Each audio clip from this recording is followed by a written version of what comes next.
Passion means being able to work on something forever without needing breaks, without being told what to do. Something that you can work on where time stands still. You'll look up from the computer and it'll be 6 p.m. You'll start at 6 a.m. You'll wake up and the first thing you do is start working on this thing. That is the power of having a passion. Now, how do you find your passion? That's what I want to talk about in today's video. Before we jump into it, make sure you smash that like button and subscribe down below for more content like this. I am somebody who's blessed enough, lucky enough to be living his passion. Every morning I wake up and I do what I'm passionate about. I send tweets. I talk to our team and manage SaaS projects. I help people online get better at business. Everything that I'm doing right now directly infuses with my passion. I'm building something cool. I'm working with AI and robots and technology. Everything I'm doing relates to my passion in some way. Even this filmmaking, we're making videos right now. All relates to my passions. How did I find my passion and how should you go about finding your passion? That's what I want to discuss in this video.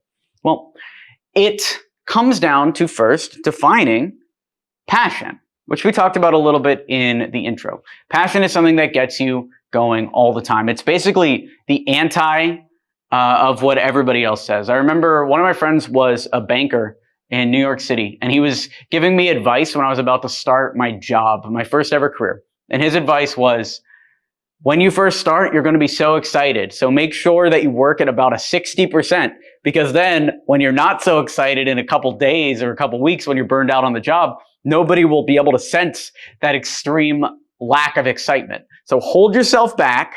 That way, when you get burned out in a couple weeks, you'll be good to go and no one will notice. This is a mindset that most people approach their jobs from. They're holding themselves back from the initial excitement, expecting burnout. And I just wanted to tell you that there is a way to live where that's not the case. The last time I actually felt burnout was maybe 6 months ago. We were doing this project where we were recording course after course after course after course. And we were at this point where I had to record 3 or 4 hours of this project in a day, and I really didn't want to do it, and I was feeling a little bit of burnout. But what I did, instead of forcing myself to do the work, is I asked myself, why do I feel burnout right now? Why do I feel so unpassionate about this thing that I should love? Because I am passionate about teaching. I'm passionate about filming videos. I'm passionate about online courses in general and selling courses and helping students. So why am I not passionate about filming this course at this time? Well, it comes down to those two assumptions. I wasn't passionate about this course. I wasn't passionate about the way the course was presented, which came down to me not solving a real problem for the users. So what we ended up doing was reformulating the way that this course was structured and actually made it helpful. So sometimes when you're feeling burnout or you're feeling lack of passion, especially when it's something that you normally like doing a lot, the issue isn't necessarily that you just all of a sudden hate it. The issue might be the quality of your work is not good or is ineffective. It's similar to these YouTube videos. Some days I get up and I don't want to film the YouTube content. But what it always comes down to is either the concept isn't something that I think is going to be really helpful, or the concept is great, but the script isn't there. And so after just a few changes to the script or some tweaks to the idea, all of a sudden, then I can film 8 videos in a day or 12 videos in a day, or even sometimes 20 videos in a day. So if you're having a hard time finding your passion for something that you once loved, that's a lot of it. It's going to be figuring out where is the system breaking down, because there's no way you actually burned out on the actual thing. A lot of the times it's about control. The other part of that is if you feel like you've lost passion, it might also be the time of day that you're choosing to do the work. So for instance, I'm a morning person. So if you ask me to do something at like 7 o'clock in the morning, and it's something I really want to do, if I ask myself to do something at 7 o'clock in the morning, should be the right way to say it, I'll do it and I'll love it. But if I have to do that same thing at 2:30 p.m., it might not get done. I might just not do it for that day. So the time of day that you do the tasks is also very important for finding your passion. Now, how do you find your passion? Well, the key to finding your passion is actually 2 things. One is you don't want to commit to something out of fear. So for instance, if you want to find your passion, you have to remove yourself from the mindset of like, oh, I can't try making YouTube videos because what if I have to make YouTube videos for the next 10 years?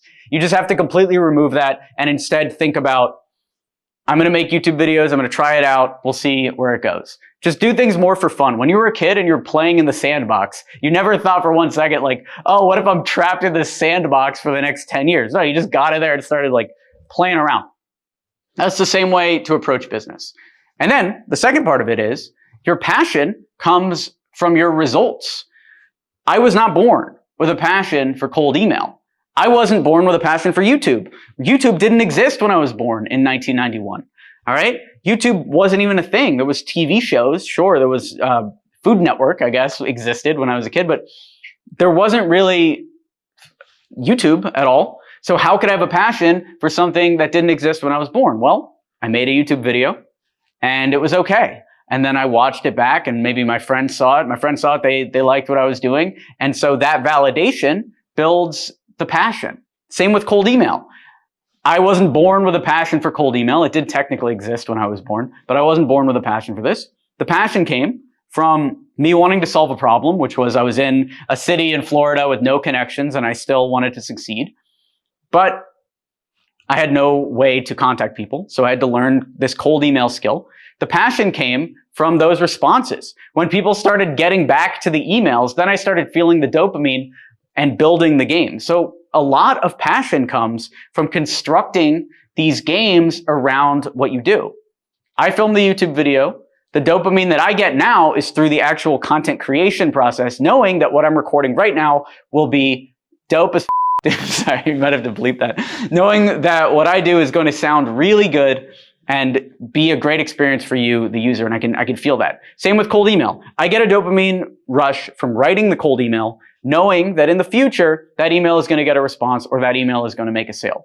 So as soon as you can associate the lag measure, associate the result with the input, then you can start building your passion. So if you take away anything from this video, it's that.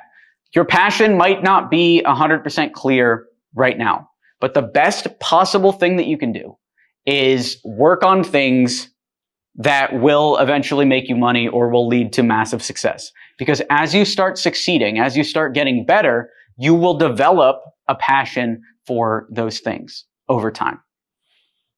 That doesn't mean go out there and, become a banker if you don't want to become a banker. There needs to be that initial passion. Like maybe you watched Wall Street and you love the way that bankers work. Like there needs to be some kind of initial passion there.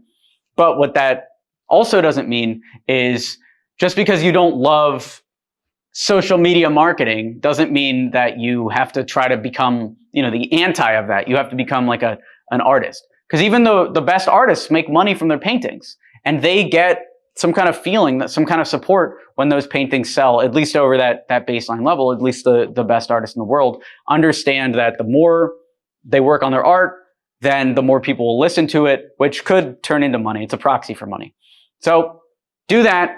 Go think about your skills. Instead of thinking about finding your passion, think about skills or things that you could see yourself doing for at least the next couple weeks and work on one of them. Work on one of them to the point of release. So if you think you might have a passion for Twitter, tweet 150 times. That might be a little too much, but that's what I would do. Tweet 15 times. Optimize your profile. If you think you might have a passion for YouTube, film and edit 8 YouTube videos and queue one for one a week.